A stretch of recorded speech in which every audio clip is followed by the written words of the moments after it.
souhaites investir en crypto en 2025, mais tu ne sais pas encore quelle stratégie adapter. Eh bien, tout simplement, suis cette vidéo et à la fin, tu sauras exactement quelles sont, selon moi, les 3 stratégies les plus intéressantes à mettre en place si tu commences. Si tu as un niveau plus développé, bien entendu, ces mêmes 3 points sont propres à ta réussite et à ton investissement. Tout est une question de position, de montant et bien entendu de connaissances. Maintenant, nous allons voir le premier point.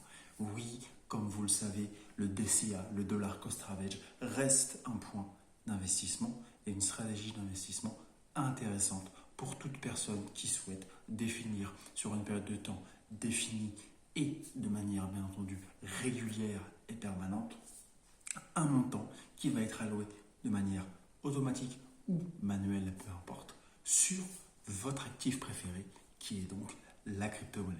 D'accord. Donc le DCA vous permet d'éviter de toper un marché qui soit à son sommet ou à son plus bas historique. Et ça vous permet tout simplement d'avoir une allocation qui va être lissée dans le temps de manière à avoir une moyenne fluctuante, haussière ou baissière. Bien entendu, l'objectif c'est que l'actif reste quand même haussier. Sinon vous allez faire un DCA vers le bas et donc vous allez être en perte. Donc vous allez lisser un investissement sur une période de temps que vous avez prédéfinie à l'avance pour bien entendu pouvoir optimiser votre investissement sur le long terme. D'accord. Vous pouvez également le faire tous les jours, tous les mois, plusieurs fois par jour, plusieurs fois par mois. Mais l'objectif c'est de le simplifier au maximum. D'accord. Donc c'est vraiment quelque chose de simple, efficace et parfait pour commencer à investir. D'accord. Peu importe le montant que vous allez définir sur votre phase d'investissement. Deuxièmement, le stacking. Le stacking, c'est tout simplement le fait de bloquer une crypto-monnaie sur un agrégateur de rendement, d'accord, de manière à aller pouvoir obtenir plus de partialité de ce token, donc le pourcentage de ce token, grâce au stacking. Admettons, vous posez un ETH, et bien sur cet ETH, vous allez avoir, admettons, 5, 10, 15, 20, 30 dollars supplémentaires d'ETH par rapport à votre API et par rapport donc au pourcentage de rendement que vous serez allé chercher sur la DeFi, c'est-à-dire la finance décentralisée. Est-ce que c'est intéressant en 2025 de faire du stacking? Oui. Est-ce qu'il faut connaître les aléas et les risques du métier? Bien entendu. Vous devez savoir sur quel agrégateur DeFi vous le faites. Est-ce que c'est risqué ou pas? Est-ce qu'ils sont pertinents ou pas? Est-ce que vous avez confiance et vous allez donc déposer de la liquidité et votre propre liquidité sur un agrégateur externe ou sur tout simplement un partenaire de la DeFi en crypto-monnaie? Tout ça, ce sont des points à prendre en compte. D'accord. C'est compliqué, ça peut être relativement difficile. Donc, si vous voulez en savoir plus, vous likez, vous commentez, vous partagez. Et dans les commentaires, bien entendu, mettez-moi un petit peu sur quoi actuellement vous êtes en train de stacker. Ok? Quel actif vous stackez? Est-ce que vous avez une expérience positive sur le stacking? Et surtout, pourquoi vous stackez? Par exemple, moi aujourd'hui, je vais stacker du VET, je vais pour accumuler également des VTHO, je vais stacker du BGB, je vais stacker de l'Atome, je vais stacker du Celestia, je vais stacker différentes cryptos également pour pouvoir aller chercher, bien entendu, les airdrops qui sont rattachés à ça. N'hésitez pas à suivre la chaîne si vous voulez également avoir et recevoir un matin comme ça 100, 1000, 10 000 dollars d'allocation en crypto-monnaie grâce aux airdrops. Ce n'est pas, bien entendu, le sujet de cette vidéo.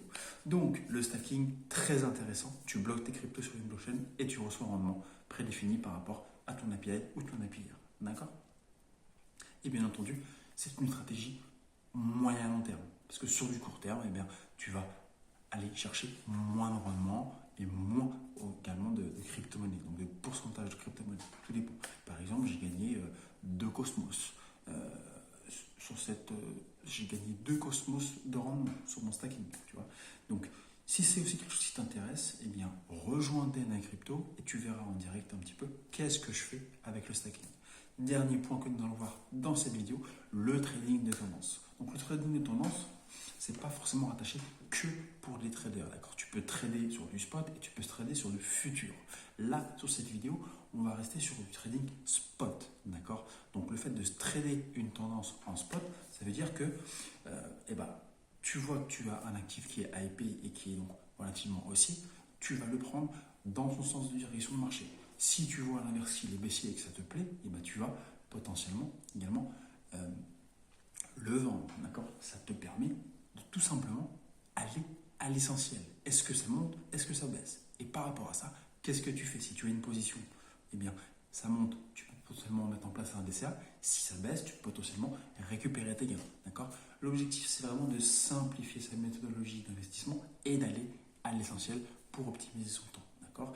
Et donc, le trading tendance peut être aussi rattaché aux différentes narratives du secteur de la crypto-monnaie et de la blockchain, d'accord? C'est-à-dire que tu ne vas pas forcément acheter ou vendre par rapport à un cycle baissier ou haussier, mais tu vas tout simplement déterminer une tendance dans un secteur des marchés, exemple les RWA, exemple la BPIN, exemple les infrastructures qui nous permettent de stacker également de la crypto-monnaie, d'accord, comme AAV par exemple, et AAV qui est donc une grosse plateforme de DeFi et qui cartonne également en termes de pépites. Donc tu vas définir un secteur de la blockchain que tu vas tout simplement rajouter à ton portefeuille, et donc dedans ça va te permettre de te focaliser sur un secteur et donc une quantité prédéfinie par le marché de crypto-monnaie que tu vas rajouter à ton portefeuille en spot, d'accord, et potentiellement que tu vas pouvoir également trader sur une narrative bien précise. Ça te permet de rester concentré et de ne pas te disperser lorsque tu mets en place un trading de tendance pour cette vidéo-là en spot. Merci à toi, merci pour tes commentaires, like, partage et surtout fais un maximum de rendement parce que c'est ce qu'on vit dans cette vidéo. Et donc, comme tu le sais, ces 3 stratégies, si elles te correspondent le mieux, fais-le moi savoir. Et puis, dis-moi en commentaire si tu veux en savoir plus, d'accord? Abonne-toi, like, active tout ce qui va te permettre d'aller chercher un maximum de rentabilité courant 2025. Merci à toi et à très bientôt.